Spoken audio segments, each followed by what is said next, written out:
intro music? Yeah! Woohoo!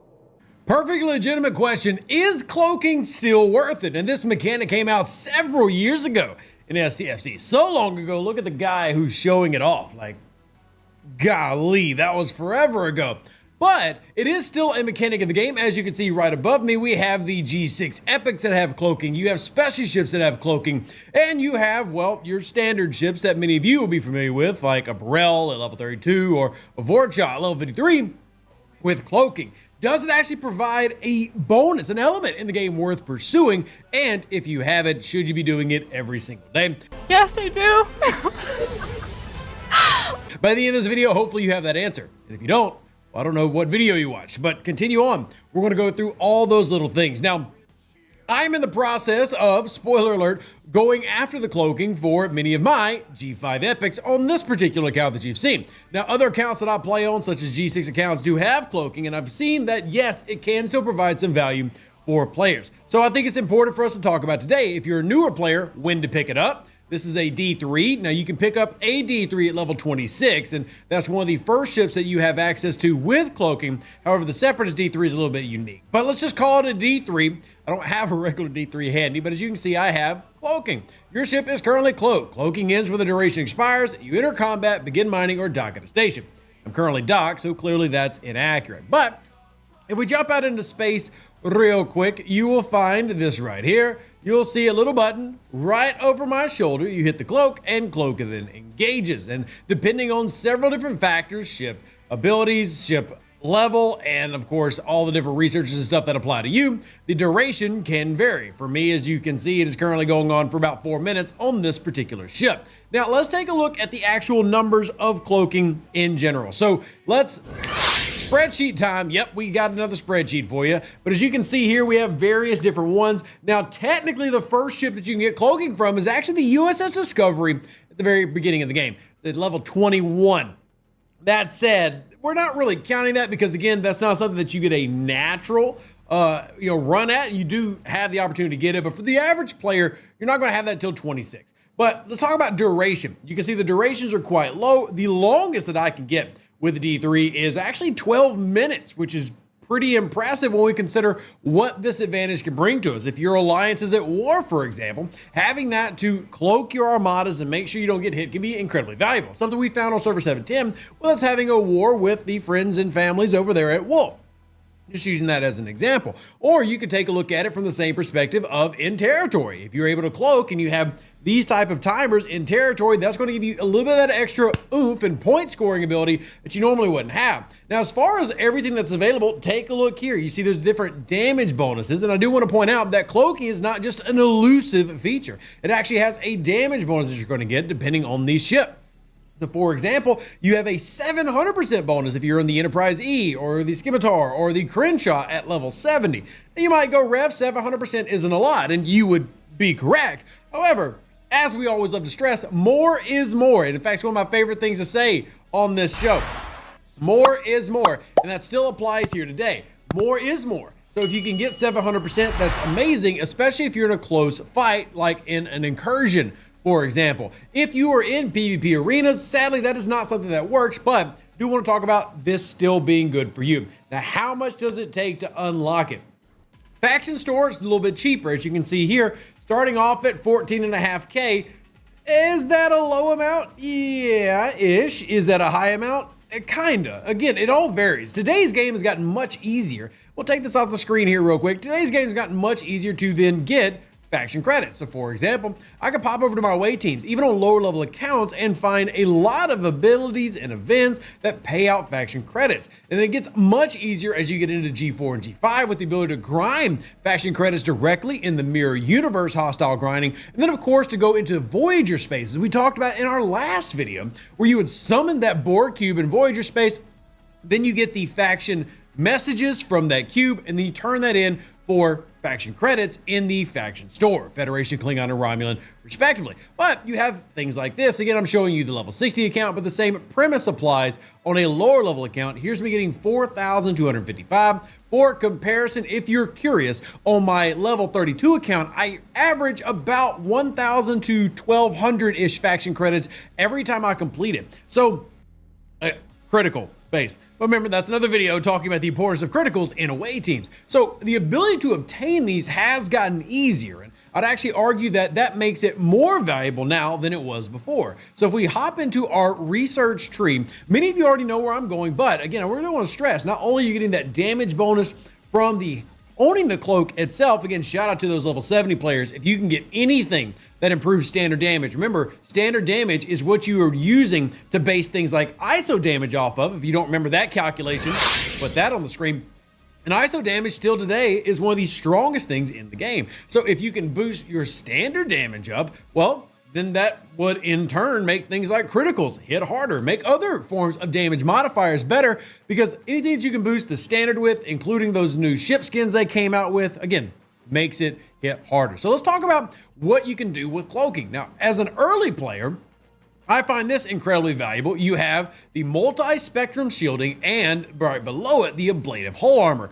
Both of these are completely free-to-play bonuses to shield and hull that you can access even at level 26 when you get the Legionary and the D3 if you choose to go after those ships. And again, this is another thing that adds up down the road where other bonuses exist. Yes, it's not the highest, but it can help you out. And as you go down, you're going to find we have things like Cloaked Precision, increasing critical hit damage while cloaked, which again, 20% not a lot, but more is more, being the theme to a lot of things in this game. The more you do, the better things are long term. And as you scroll further and further down the long twisting roads, you'll find all kinds of researches, but cloaking still having value. And if you look over here, you're going to find more things that are going to help with the cloaking process. In fact, there are a lot of researches specifically on this. So for example, here in the territory tree, we have cloaking beacons, we have cloaking wavelengths. These are going to determine, can you see cloaking? Can you hide from cloaking? Can you be more efficient at cloaking? You might go, Rev, that sounds silly. Well, again, this is a game of more is more. So here's your wavelengths, increase your chance to remain anonymous. And then down below, you have cloaking beacons, increases your chance of seeing an enemy in your battle logs when they're cloaked. So there are some counters to this. For example, if we swap on over to a newer addition to the game, which is Fleet Commander Sloan, you'll find Fleet Commander Sloan also has abilities in regards to cloaking. Now, with cloaked decryption and cloaked counter surveillance, you can also do certain things like increase the chance of seeing cloaked enemies. This will stack with the already existing one that has been shown in the territory tree. So it just really comes down to what has value to you. So cloak decryption, increasing the chance of seeing cloaked enemies. And then you see over here, cloak encryption, increased chance of hiding. So same kind of idea. Then you also have counter surveillance, which actually has a ability that actually provides some level of combat bonus, which is all base mitigation stats reduced. Now, 8% is not a lot, but if you were to max this out, that's 100%. So anything, again, we talk all the time, more is more. Anything you can do to boost these type of numbers is going to make you a better player in the end. So as we're discussing, like, should we get, for example, should Rev get the cloaking on his Burrell, or in my case, the Nemesis? Shout out to Nemesis for supporting this channel. I argue yes. The answer is yes. Not only are you getting a better ability in terms of being able to protect your ships in any given situation, but you also have and especially as a lower level, but even more so as a higher level, honestly, when you're getting into these PvP battles, if you're a PvP player, cloaking is just simply a must-have. Don't forget, you also have cloaking dailies. Again, everything we can do to finish a daily is handy, but cloaking dailies can be super useful. So with Cloak Bandit and Cloaked Assassin, as you see here, we're going to get those much needed Tetrons, as well as helping us get our, research done. That's the whole point of the Tetron radiation. Now, there is a limit to how much you can hold, and there are things that can augment the amount that you're holding when it comes to these abilities. But as you saw in the main sheet that we looked at, let's put that back on the screen.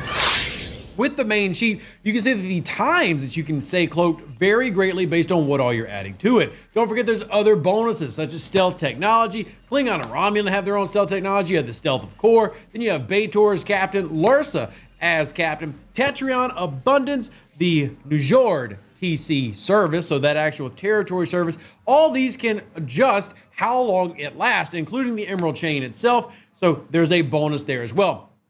All of these bonuses can affect Tetrion cost. They can affect how long they last. But currently, the longest a cloak can last is almost 40 minutes in the game, which is really freaking impressive. That's quite a long freaking cloak. And we talk about being efficient. The most efficient cloak in the game is the Amalgam, as in terms of cost to time, how long you're getting that bonus. The Amalgam has really, really high numbers, with getting up into things like the Krenchas and the Veloxes, etc., having good numbers up in G6. But for your average player, if you're saying, hey, I'm tired of those high-level players hitting me in territory and preventing me from getting my points, well, good.